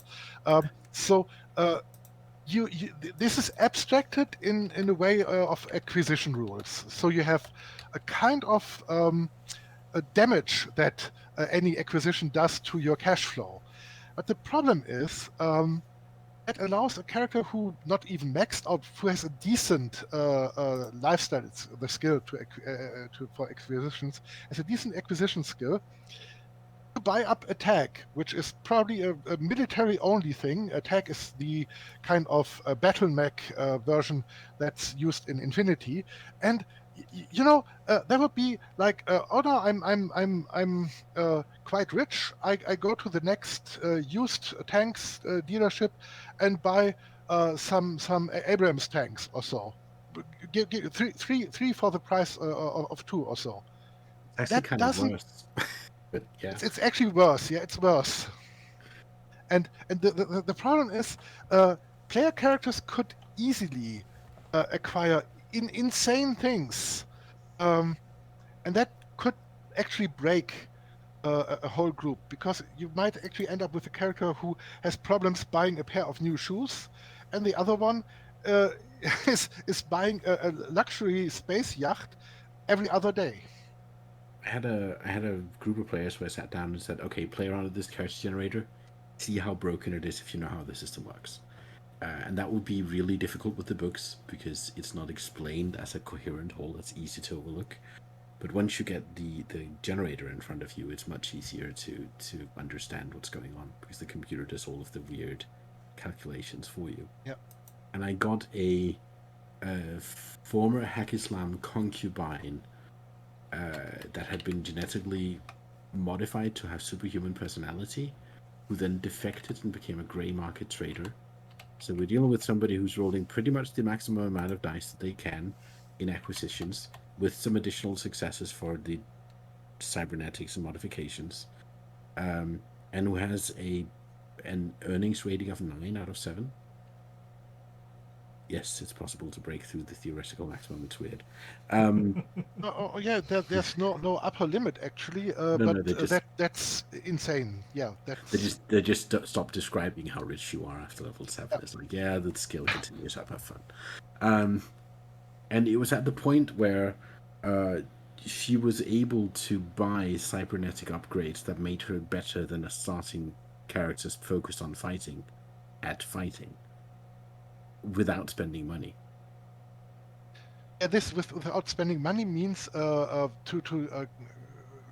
describe taking the damage system. from their acquisitions. You have a base difficulty you need in successes on your lifestyle skill test. That difficulty is capped at 5. So 5 is the highest difficulty you will ever need to roll in the 2d20 system. And a character that is maxed out, especially with superhuman personality, which adds successes, this is not difficult at all. It means you will, of course, find someone who will sell this thing to you. And if you have a high earnings, this won't actually affect your cash flow that much, so you don't care. And you buy something like that, next day again, because you have the money. And so you could actually upgrade your character in ways that are quite insane. And this is a thing the GM needs to take a look at. There are some things like that in the rule system on the upper end of ability. As I said, Mutant Chronicles characters start much less competent, and they don't get this insane raise in competency. But if you play Infinity characters with 10,000 or current, one of the current campaigns has about 12,000 XP per character, they are very, very, very competent. So it's hard to challenge them.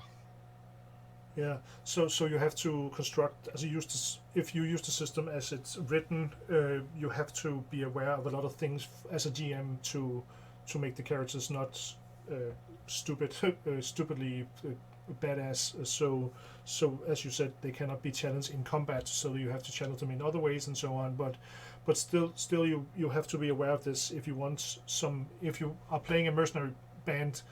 Combat should be one of the way to pressure the group in some capacity, and as you said, and then Niels said, you can break the system money wise and then be immortals, as you said. Yeah. So the crunch in this system, are this enough for a lot of tech fans in your perspective, Frank? Especially, you have tried a lot of other sci-fi games like in Traveller, or have you played Shadowrun and Cyberpunk? A lot of the draws in those systems are the tech and the crunchiness, and find the small notches and to turn. How do you find this system good enough for those? Such a system which relies on a lot of equipment or offers a lot of equipment has always a kind of materialistic approach to solve problems. So in other systems, you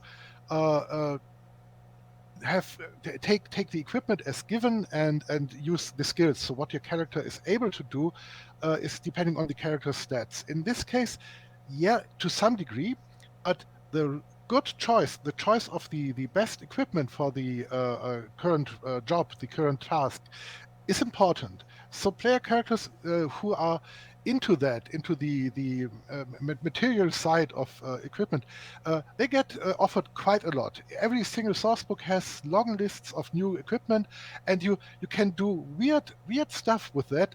I was surprised by some problems solved by very creative application of some, even in the core book, of some equipment there.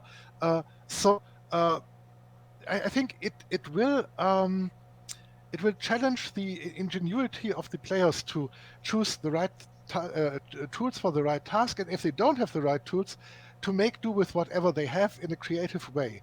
That works quite well. Infinity offers that a lot. That said, there are some choices, especially with the hacking devices and the programs, that are no-brainers, that are always better than others. So you, as a GM, you still have to be careful that player characters might optimize in a way that makes them do the same thing all the time because they are simply the best choice for everything. So that is with some hacking devices, that is with some programs, and some weapons too. Of course, the Tesium chopper, which is an iconic weapon for characters from Ariadne also, this is always one of the best close combat weapons you can get. The armor piercing is so insanely high, you will chop down a tank or a tag or so all the time. So you have to be careful that things are not boring in that way. Yeah. One way I deal with it is, and this is a thing that's lacking in some of the source books, but not in all of the adventures, the pre-made adventures. What kind of weapons are you actually allowed to carry? So if you come with, from a circular, these huge space trains that are traveling the wormholes, get by shuttle to a kind of a spaceward port from a space elevator and want to get down to the planet side. And you walk around with your heavy machine gun, your power armor, and your Tesium chopper. No. Simply no. If you don't belong to a military unit, you might have those in a sealed container somewhere and sent to you. That might work. But you don't walk around armed to the teeth in a civil surrounding. So you have, So as a you, GM, you have to present the setting in a plausible way. And you don't want to have in civil society lots of armed people with loaded guns and even worse weapons. yeah. So when you want to confine the players not to be power gaming equipment wise and tech wise, you use the settings parameters to uphold this contract or this meta contract with your players actually. And Yeah. how do you look at this this system tech wise, Niels? Is this satisfying for your tech heart? So I approach tech from a very different angle from what Frank presents us. Because I'm weird. I like technology that enables stories.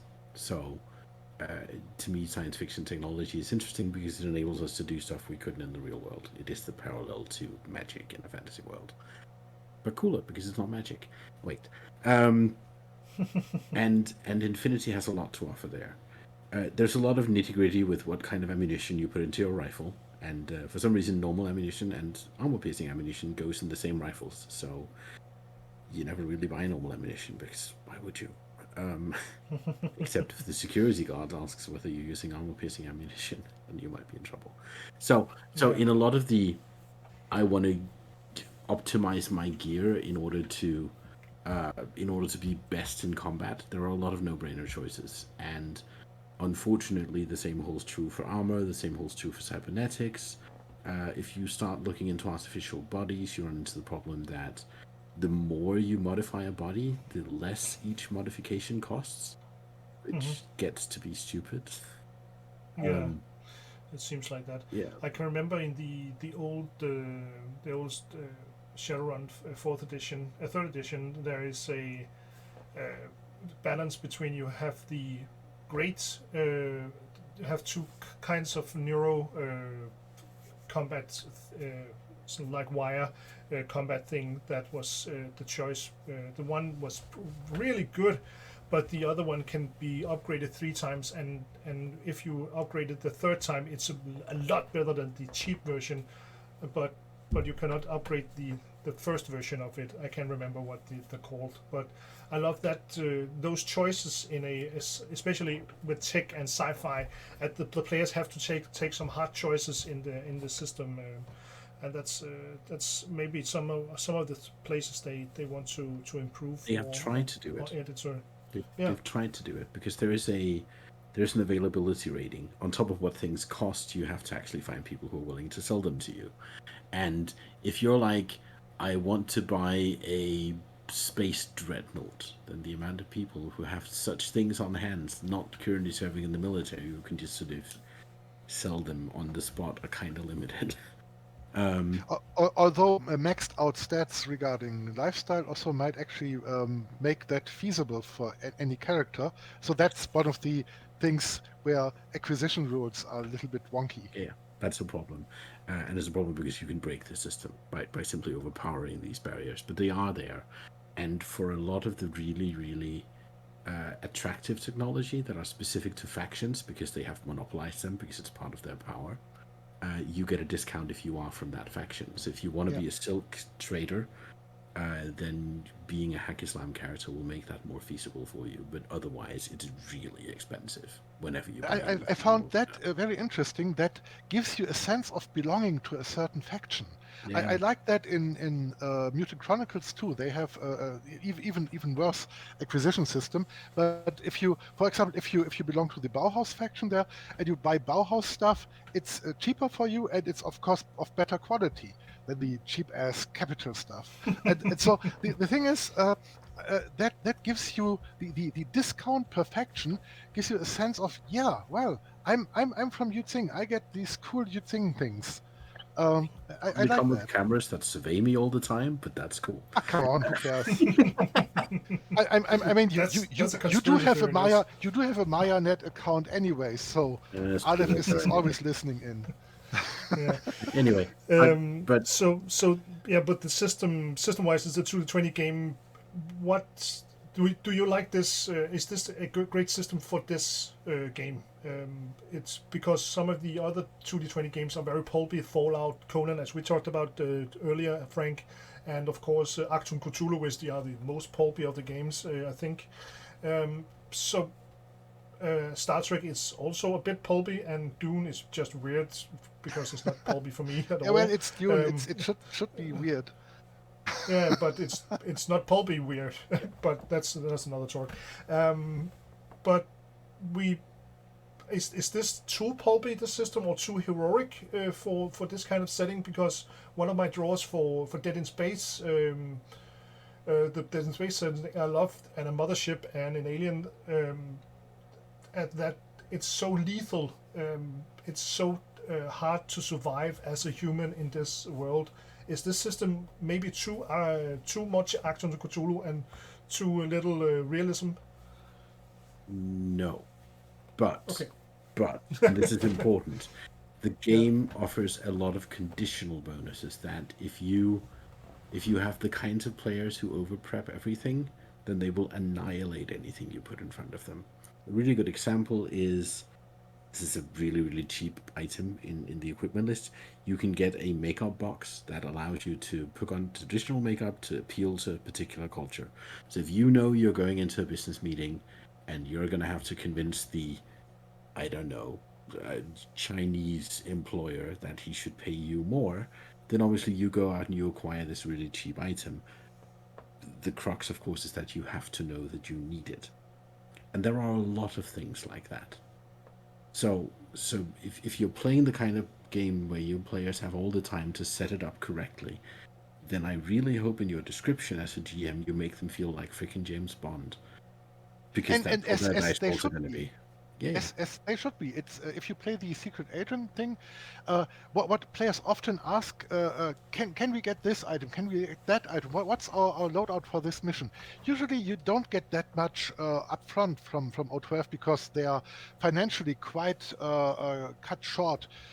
As with the UN, the participating nations, the G5 nations in the human sphere, yeah, they reluctantly pay for O12 services, and not always on time and not always in the agreed upon amount.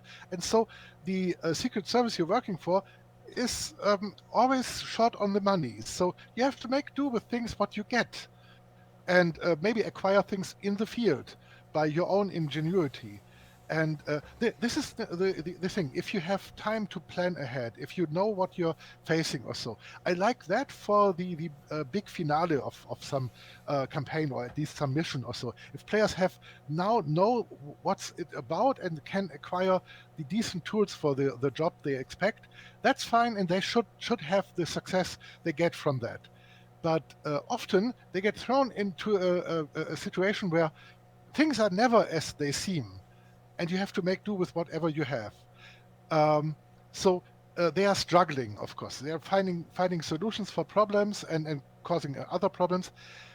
But I think Infinity is not about killing off your player characters. Alien is the new blue collar space games. There are a few out there. They are about simply offing the player characters. This is a very old school thinking now in space. The thing is, in old school fantasy or so, OSR fantasy, yeah, simply eliminating total particle like groups, that's a trope that's been around for decades.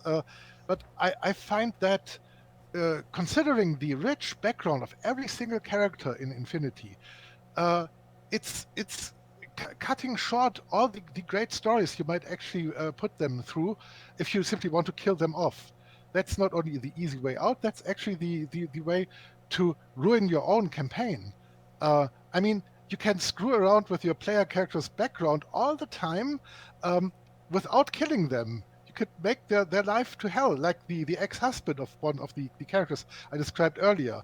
That guy is rich and shows up everywhere, and he knows where you are. Shit, how would you deal with that? You cannot simply kill him. Of course you could. Do you? See, that's the kind of problem. Yeah. What the system does really well, and the tech thing actually works into this, is that it is really good at making the players feel like they are being affected by a world that works on scale. And as long as they know what's going on, and as long as that corporation is prepared for what's coming, they can play that game, and they might even beat it sometimes. But when they meet stuff they're not prepared for, when something unexpected happens, when their servers are hacked, whatever it is, that's when the game then gets interesting. Yeah, that's what I meant with it starts as corporate investigation, and then you find yourself hunted by werewolves on a jungle planet. Damn it. Back to that You have no freaking jungle planet again. Okay. Some part of the 2 to 20 games are the momentum. We touched on that earlier. Can we have some formulation about this, because that's some special for the 2 to 20 games. There's a lot of different ways to use it in the different systems. How do you use it when you are GMing, Frank, and Niels? What are your experience about it? So can you guys formulate anything? I would like to point out that Infinity was the second in the line of the 2D20 games. So Mutant Chronicles was the first one, and the GM resource, they're called Dark Symmetry points, is called Heat in Infinity. They work differently, actually decidedly differently to the Dark Symmetry points, and the whole momentum thing is working differently too.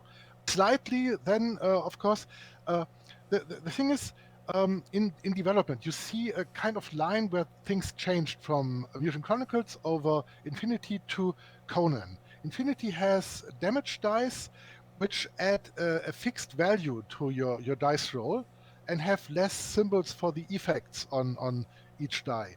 That means in Conan, you could roll 8 dice of damage and everything comes up blank. You won't do a point of damage.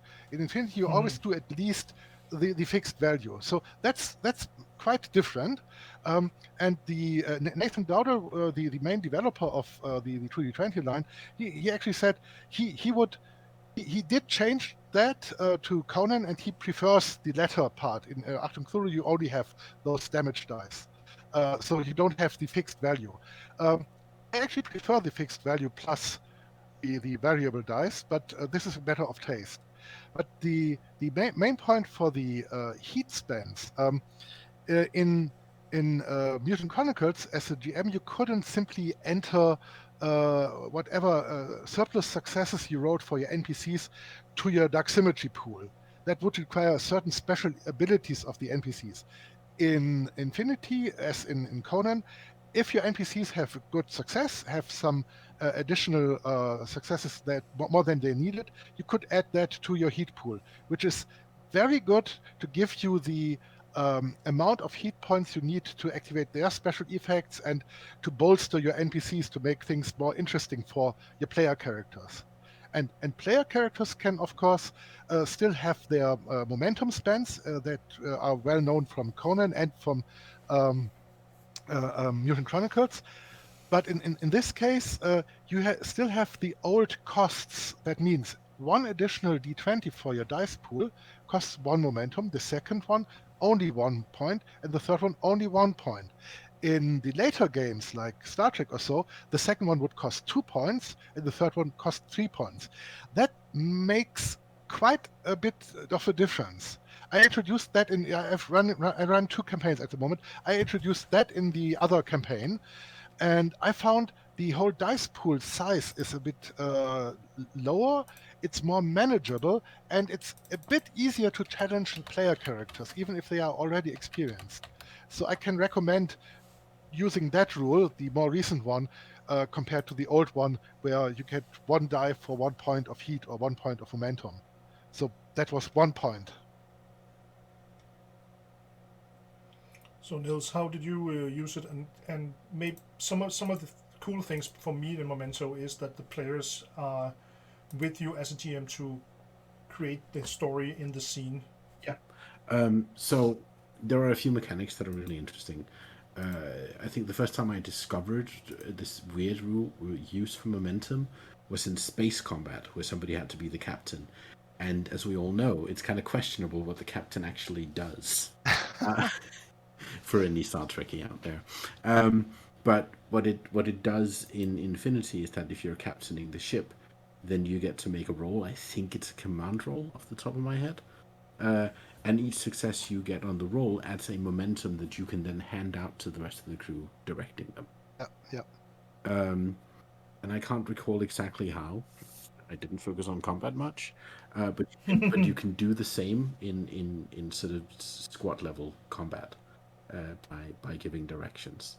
So momentum becomes a way for a non-combat character to sort of have this influence on what everybody else is doing. That was interesting because it meant that some characters we had along, including some pencil pushers NPCs, were suddenly quite relevant because they had eyes on, okay, you need to watch that sniper position over there, so don't go out of cover, and blah. That gave some bonuses. Then, because I had a fairly well-prepared GM, hooray, momentum was immediately usable in a lot of investigation situations to unlock not necessarily mission critical information, but background information that will be important to the grander plot. Okay, this company over here has been hired to fuck us up and falsify our flight records, so we'll get stopped by spaceport security, whatever. But you can find that out with a normal success, but then as you started to unlock more and more with momentum, because your roll went well. This is very, very important because many campaigns that are focusing on investigation, you have to remember the base difficulty is often only a single success, but there's often more information to be had if you spend momentum on that. Other games actually raise the difficulty, make things more difficult, or higher DC also in Pathfinder also, to get more information. And in Infinity, you investigate something, you get more momentum out of that roll, and you spend that, and it's a useful spend. It's never wasted. So that's a very important thing if you go for investigative games or campaigns. Yeah. It also means that the concept of a failure, I mean, okay, you can fail your roll, of course it happens, but by and large, the concept of success and failure is way less binary. Because you got some information, but did you get the information you needed? Okay, this corporation has been hired to screw us up. Who hired them? I'm hitting an ice wall. Okay, shit. So that used by a candy GM is a really, really useful tool.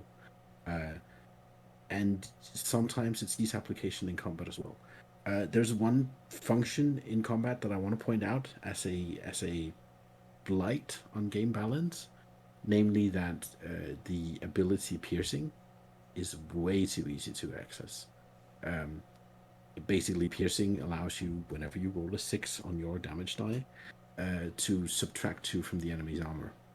That sounds bad, but it's actually kind of worse when you then realize that your power armor has a total armor rating where it's the most heavily armored of 4.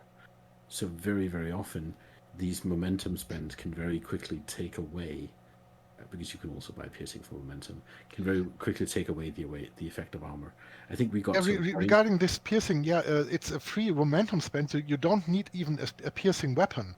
Only if you have a weapon with ammo or so, which has the piercing ability, the number of effects counts for piercing ability. Yeah. But you could always spend 1 momentum for 2 points of piercing. So yes. If you have a hit with 2 momentum, spend those 2 for piercing, and you ensure that you will hurt your enemy.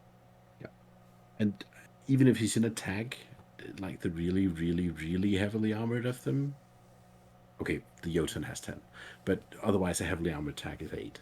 So on a good roll, you trivially just ignore armor. Yeah. It's quite frustrating in terms of game balance, and our player who tried to play the gun chucking heavy machine gun guy in the power armor found himself very, very quickly gunned down by a few people with armor piercing pistols. Yeah. And that's just sort of a weird mechanic that they probably could have thought better. Yeah, but there's something else in combat that I found a little bit even more disturbing. This is a thing, the same in Conan.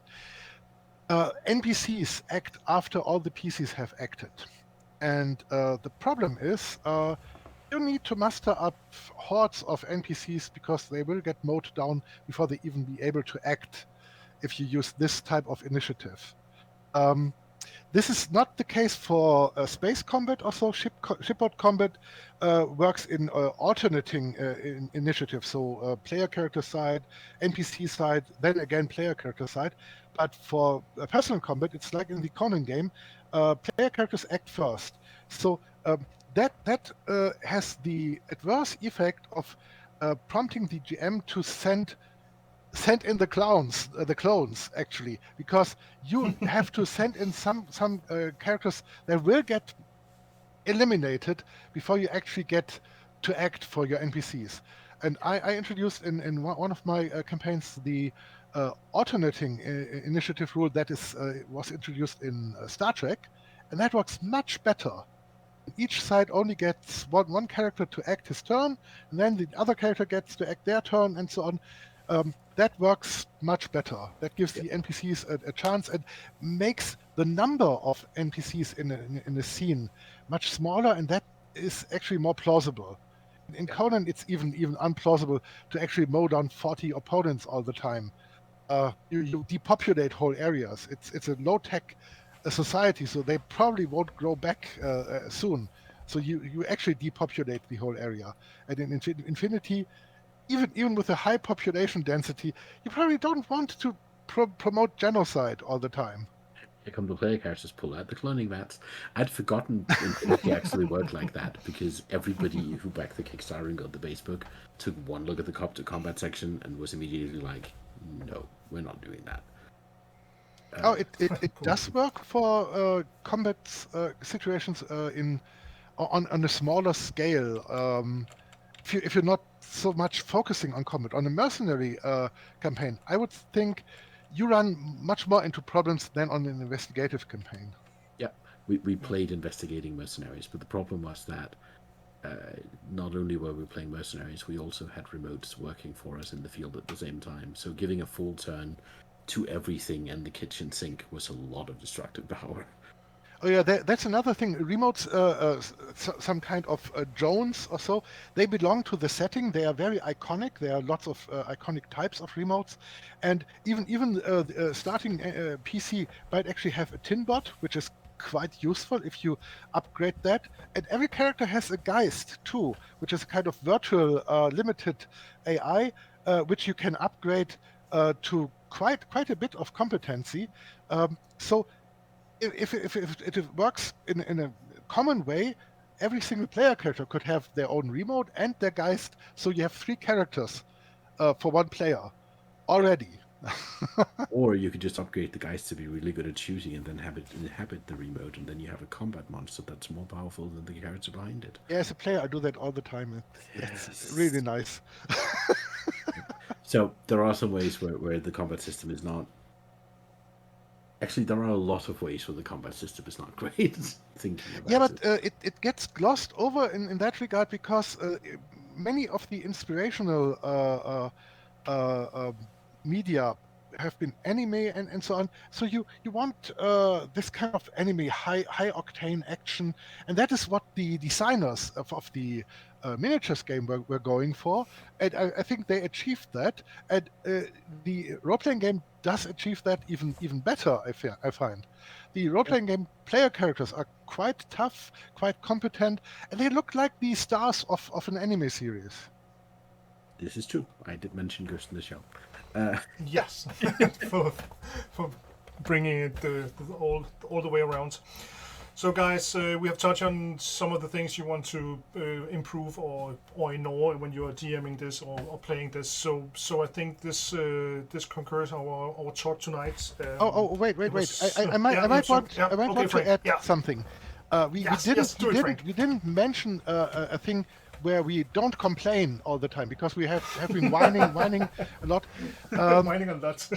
The life path gives every character from different events traits, personal traits. They are similar to in Fate to aspects. You could use them positively or negatively, and those are actually making the character in a way very interesting to act. You can always play on a trait as a player to get an infinity point. If you fail some action due to this trait, you can always say, for example, you have a nomad character who's afraid of the vacuum. He's on a spaceship or even on a space station. He's always under fear, and that is, of course, that makes him actively fail some things like jumping from an airlock to a ship or so, and he gets an infinity point for that. This is a reward for failing, and this gives the player the choice to design the story in a more complicated way for his character. The character probably don't want to fail, but the player wants to, and I find that is a very, very interesting aspect. And as a GM, you could spend some heat and activate this trait in an inopportune moment where the player thinks he's now in a very safe and controlled situation, and all of a sudden his trait plays up and no longer in control. This makes things interesting. This is a powerful tool which is underplayed in Mutant Chronicles a little bit, and much more underplayed in Conan. And I like that this is in Infinity a very major thing for the characters to have. Every character has a list of traits, and you might actually acquire during a campaign a few more. So that is a thing I really wanted to mention. It also encourages players to play to fail. I have seen players let their characters get killed over these traits, just because it leaned into a cinematic moment. I think we had a Japanese samurai character who was honorable and would not withdraw from combat, so of course he had to charge that HMG, make a new character. But they're funny tools because you're giving the player the opportunity to play their character down, and then you're rewarding them for doing it.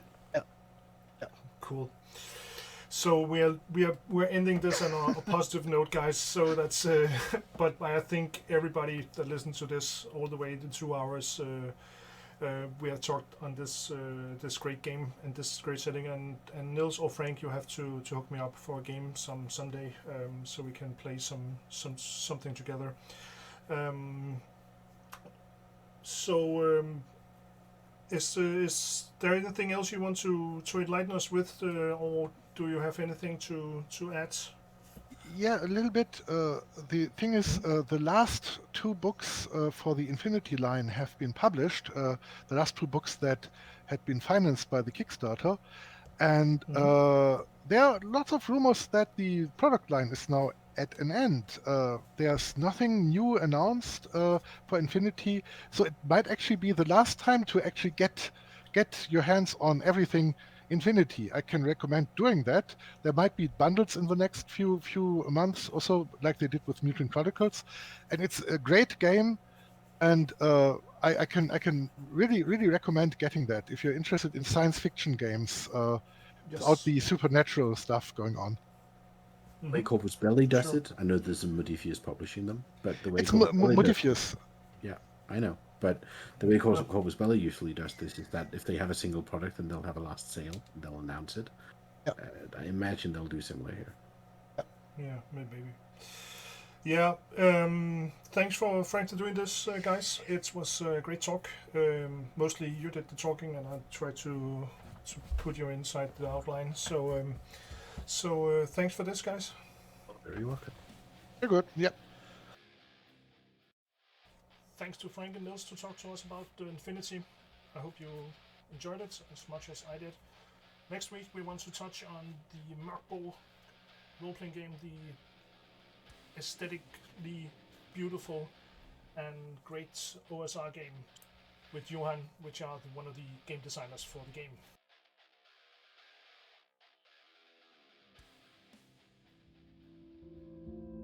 Follow us on Facebook, GM Workshop, the podcast. If you want to interact with us and talk to us, give us a message.